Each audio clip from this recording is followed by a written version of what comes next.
Ce sont des gens, ah mais si j'avais su, j'aurais pu faire mieux, c'est pas assez bien, j'aurais dû faire ceci, j'aurais dû faire cela. Ah peut-être que si j'avais fait ça avant, peut-être que ça serait mieux maintenant. C'est vraiment des gens qui se mettent mais une pression de dingue, parce que de toute façon, ça ne sera jamais aussi parfait que ce qu'ils veulent. D'abord, c'est les seuls à dire que le parfait n'existe pas.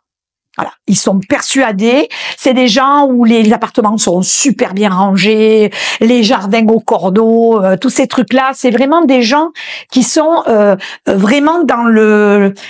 Il faut vraiment que ce soit parfait dans tous les domaines. En général, un perfectionniste, c'est quelqu'un déjà qui va arriver, qui va être super clean, pas un cheveu qui dépasse, la voiture super nickel. On rentre chez eux, c'est des maisons de témoins. Il y a tout qui est à sa place, pas de fioritures, pas de choses inutiles qui demandent à faire plus de ménage qu'il ne soit. Des fois, ils sont peut-être même assez désagréables parce que, imaginez une gamine qui a son papa qui est parti, elle décide de faire la maison de fond en comble. Il rentre, elle a bu un thé, elle a laissé le thé dans la pile. Eh ben, il va pas voir qu'elle a fait le ménage, mais il va voir la tasse de thé dans la pile. Alors, le second, c'est l'altruiste. Alors lui, il vit pour les autres. Je dois être aimé. L'altruiste, en général, c'est un enfant qui a été transparent. Peut-être un enfant non désiré. Pas forcément non désiré, mais qui s'est senti non désiré. Et qui, un jour, papa est en train de regarder le match de foot. Et il lui demande d'aller chercher une bière. Elle part au frigo, elle va chercher la bière et elle ramène des chips. Et là, papa la prend dans ses bras et lui dit « Merci, ma chérie ». Ou alors, elle a aidé sa maman à vider le lave-vaisselle et elle a retenu de l'attention. Et là, elle croit que pour avoir de l'attention, il faut qu'elle fasse des choses pour les autres. Et du coup, elle va développer ça. Ça n'a rien à voir avec ce qu'ont fait les parents. C'est vraiment comment l'enfant a vécu la chose. Vraiment. C'est des gens qui ne savent pas dire non. C'est des gens très attentionnés. C'est des gens qui vivent pour le plaisir de l'autre. Le partage, bien recevoir, acheter le cadeau vraiment que la personne va aimer, voilà, ce genre de choses. C'est quelqu'un qui peut être envahissant. C'est quelqu'un qui, à vouloir trop anticiper pour faire plaisir, finalement, va prendre de l'espace et un jour il risque de s'entendre dire « mais je t'ai rien demandé ». 3, on l'appelle le battant. On l'appelle aussi le caméléon. C'est la course à la réussite. C'est un enfant, en général, qu'on a toujours poussé à être le meilleur. Donc, il s'est construit en disant, si je veux être aimé, si je veux réussir ma vie, eh ben, il faut que je réussisse. Donc, c'est des gens qui vont être très stratégiques. C'est des gens qui vont être très compétiteurs. On va les retrouver sur des sports de combat. Mais bon, ils aimeront bien gagner quand même. Ça fait de très bons avocats. Le problème, c'est que dans leur travers, on va dire, si jamais il y a vraiment une soif de réussite et qui est vraiment extrême, ils peuvent devenir un peu un but de leur personne et partir dans écraser tout le monde pour y arriver. Alors ils sont pas tous comme ça, heureusement. Hein. De toute façon, même un perfectionniste dans ses travers, c'est compliqué de vivre avec quelqu'un où chaque fois qu'on pose un truc, il ramasse. Chaque profil est poussé dans le travers, ça peut être compliqué. Après, on a donc le profil 4. Alors le profil 4, on l'appelle l'artiste. C'est quelqu'un qui est basé sur la sensibilité et l'émotionnel. Donc, ça peut être très compliqué. Par exemple, tout à l'heure, tu me demandais par rapport au profil. Par exemple, avec un 3, si le 3 est très égotique, il va pas du tout s'entendre avec le 4 qui, lui, vit ses émotions. C'est quelqu'un qui va avoir un amour des animaux, de la nature, du soleil. Donc, le profil 3 qui, lui, stratégie, et ça va pas le faire. Ça va être compliqué de travailler ensemble, par exemple, tu vois. C'est des gens qui sont très souriants, mais c'est peut-être un peu des clowns tristes. Parce qu'en fait, ils donnent une image de quelqu'un de très joyeux, de très lumineux, etc. Mais il y a beaucoup de tristesse en eux quand même. Et c'est pour ça qu'on les appelle les tragico-romantiques. C'est pour ça qu'ils peuvent rire et pleurer en même temps. C'est vraiment, ils peuvent rire, pleurer en l'espace de 2 minutes. Et puis, il y a une chose chez eux qui est marquante, c'est le manque. Ils sont jamais assez. Et ils sont toujours à se comparer. C'est des gens qui ont vraiment ce problème-là. de comparaison comment dire, d'avoir la sensation de jamais être assez bien, assez jolie, assez mince, assez ci, assez là.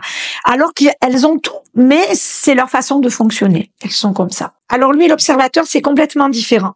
Lui, c'est je dois comprendre. Le 5, il a besoin de sa bulle. Ce sont des gens qui n'aiment pas être touchés. Ce sont des gens qui vont droit au but. C'est pas des gens qui vont se perdre dans des discussions de maquillage. Ça les saoule, les repas de famille et tout ça. C'est pas leur truc. Ils ont besoin d'aller dans des choses qui les nourrissent. Ils ont besoin de nourriture intérieure. C'est vraiment des profils Einstein, par exemple, voilà, pour ne citer que lui. Ce sont des gens qui ont besoin de comprendre, qui vont chercher le pourquoi du comment, et qui, quand ce sont des bons professeurs, ils vont se nourrir, mais ils vont transmettre, mais transmettre avec amour, avec passion. Par contre, on peut avoir des professeurs qui vont prendre pour eux, mais qui ne vont pas transmettre. Donc là, on a le 5 très bon et le 5 qui va partir dans ses travers. Ou j'ai acquis de la connaissance et je vais vous en donner le bénéfice et vous allez grandir avec ça. Mais on verra pourquoi, parce qu'il y a une flèche. Et on a le professeur qui, lui, par contre, fait de la rétention d'informations et presque va dire à ses élèves que ce sont des ignares parce qu'ils sont pas allés chercher les informations. Ce sont des gens qui ont besoin de leur bulle, qui ont besoin de digérer. Quand ils rentrent à la maison le soir, ils se repassent le film de la journée. Ils ont besoin de calme. C'est pas des gens qui peuvent travailler en open space. C'est très compliqué pour eux. Ils ont besoin vraiment de leur espace. Ils ont besoin de prendre du temps. On ne demande jamais à un 5 cet après-midi tu me donnes tes congés. C'est pas possible pour lui. Il a besoin de temps. C'est des gens qui ont beaucoup de sang-froid, une faculté à gérer les situations de crise, par contre. Le 6, on l'appelle le loyaliste. Si on accroche le cadre et qu'il tombe, et si tu pars en voyage et que tu fais des mauvaises rencontres, ce sont des gens qui ont besoin de sécurité. C'est je dois être en sécurité. Ce sont des gens qui ont besoin de la communauté. Ils aiment beaucoup travailler en collectif, ils aiment le groupe, et puis c'est des gens qui sont beaucoup dans l'anticipation. Donc c'est très bien, parce qu'en fait, quand on a des chefs de projet en 6, ils vont avoir plein d'idées, ils vont voir tout ce qui peut pas aller, et ils vont trouver les solutions à tout ce qui peut pas aller. S'il part dans ses travers, il a peur de tout, il fait rien. Et c'est le seul qui est double, on a les 6 contrephobiques. J'ai peur du vide, je saute en parachute. Ça, c'est le contrephobique. Mais il n'est pas contrephobique tout le temps. Mais il a des moments où il pète un plomb, et il part faire des trucs complètement hallucinants alors qu'il a peur de tout. Ils ont vraiment ce côté un peu cocooning. Alors on rentre pas comme ça chez eux, hein. C'est des gens où pour rentrer chez eux, faut montrer patte blanche. Ils vont tester. Si jamais ils sentent que c'est pas fiable, c'est mort. C'est des gens qui vont être très investis, mais s'ils se sentent pas écoutés, au dernier moment, le loyaliste, la trahison, c'est terrible pour lui, hein. Lui, c'est je dois être à tout prix. Ce sont des gens qui ont vécu une situation de souffrance dans leur vie et qui croient que la vie a plein dents. Donc, ils ne supportent pas d'être enfermés. Ils ont besoin d'espace. Ils ont besoin d'avoir plein de choses à faire.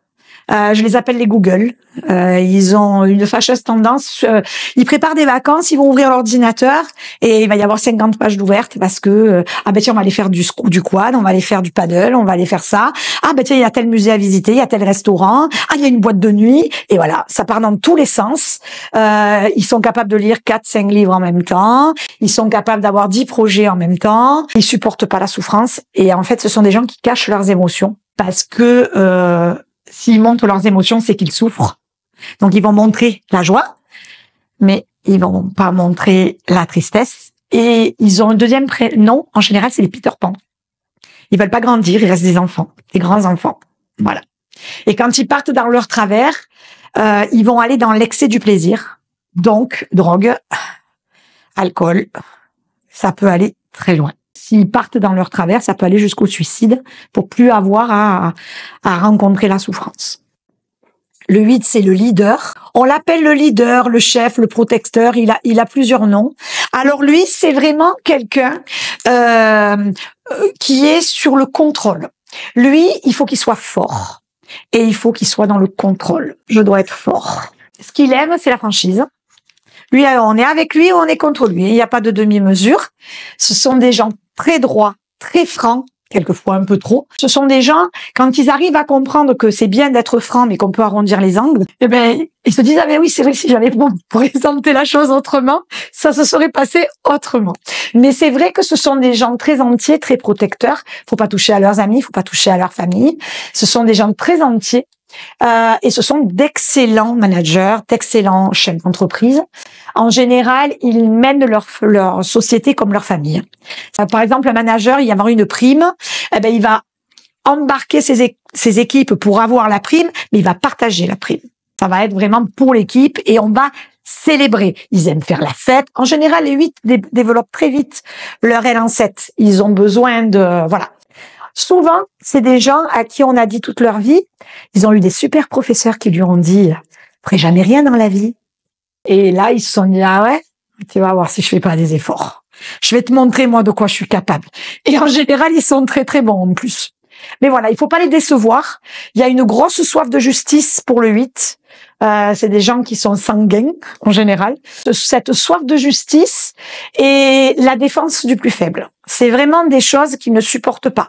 Faire du mal aux animaux, faire du mal aux enfants, ça leur fait péter un câble. Un profil 8 peut pas être un pervers narcissique puisqu'il fonctionne avec les autres. Et le PN peut être dans n'importe quel profil. Bien sûr. Profil 2, il peut être manipulateur à souhait. Pour avoir de l'amour, il est capable d'aller sur des choses beaucoup plus tendues qu'agréables. Ensuite, on a le profil 9. Alors lui, c'est le médiateur. Je dois être en harmonie. En fait, le profil 9, c'est le copain qui dit toujours « comme tu veux ».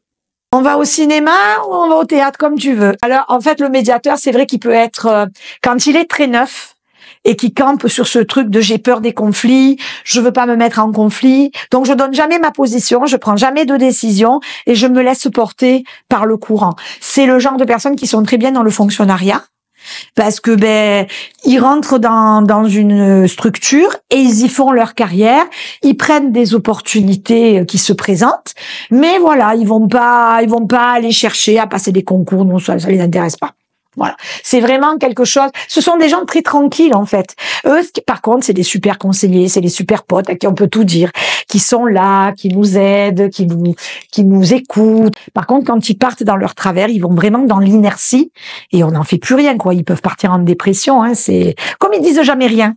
Le profil 9, c'est très rare qu'ils se mettent en colère. Mais le jour où ils se mettent en colère, on le reconnaît pas, hein. C'est un volcan. Profil 9 va garder la colère à l'intérieur, va exploser une fois tous les 5, 6 ans, 10 ans. Le profil 1, lui, va garder la colère à l'intérieur et va provoquer une dispute pour pouvoir justifier sa colère, alors que le profil 8, il a aucun problème avec la colère. S'il y a un truc qui lui plaît pas, il va dire ses 4 vérités. En fait, pour les flèches et les ailes, si par exemple on est un 1, on a une aile en 2, une aile en 9. La première que l'on développe en général est celle qui est en dessous. Le but est d'équilibrer, c'est-à-dire que quand le 1 va s'équilibrer en 9, c'est-à-dire qu'il va s'écouter un peu plus, il va être un peu plus tranquille et il va aller vers les autres. Et quand il exploite son 4, son côté créatif. Par exemple, quelqu'un qui est dans le bâtiment, s'il fait quelque chose de très joli, de très créatif, il va s'éclater. Et là où il a du mal à aller, c'est le côté 7. Parce qu'il y a ce côté plaisir. Mais le plaisir, c'est du temps perdu. Ce n'est pas correct de perdre du temps. Donc on n'y va pas. Le but est de le mener dans le 7. Par exemple, le profil 8 a une flèche en 2. Donc il va aller très facilement vers les autres. Il va très facilement rendre service, sauf qu'il va se faire bouffer. On va profiter de lui, ça va déclencher l'injustice. Et il a sa flèche en 5, où il a besoin de comprendre tout ce qu'il fait, d'aller se renseigner, de comprendre. Il peut pas faire quelque chose, on peut pas lui dire « fais ça ». Ah non, non.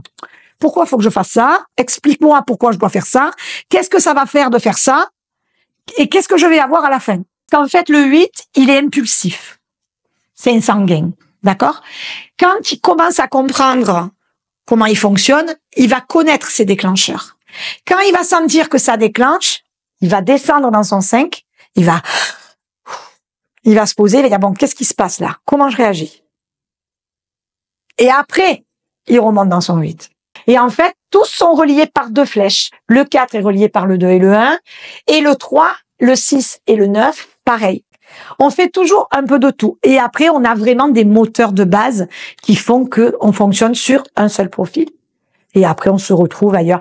Je dis souvent, quand on se cherche, la première chose à faire, c'est d'évincer ce qui ne sont pas, ce qui nous ressemble pas.